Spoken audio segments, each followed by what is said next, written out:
What's up, y'all? I just have a word of advice about Google and dating.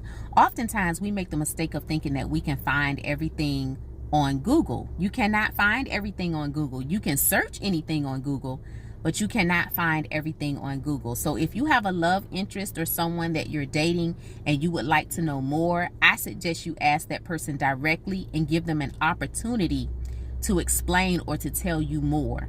For example, I am a workaholic. Workaholism is a real thing. It is a real addiction. People don't want to believe that, but it absolutely is. Okay, so I have always worked multiple jobs. I've always had multiple streams of income. And I do not always work for an employer. I am also an independent contractor. Okay, so when I meet people in real life, I just tell them I am an educator. Because I keep it simple. I'm keeping it simple. But I am an educator, nonprofit executive, professional grant writer, self-love coach, and so much more. But I'm not going to run my whole resume or my entire curriculum vitae down to people. It's just too much. Again, workaholism is a real thing.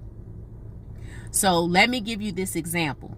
If someone is interested in me and I say something that sounds a little contradictory or a little puzzling, and they go and they search me on Google, only one job will come up, and it is a part-time job from about 10 years ago, and the salary is incorrect. It's not even reported correctly. So if that individual does not give me an opportunity to explain, hey,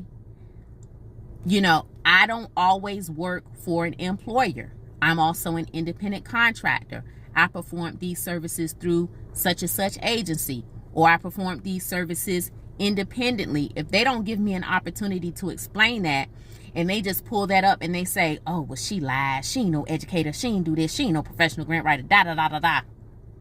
Then guess what? They just blocked their blessing. So that's just a word of advice. Y'all stop with all the shenanigans and just learn how to communicate like adults.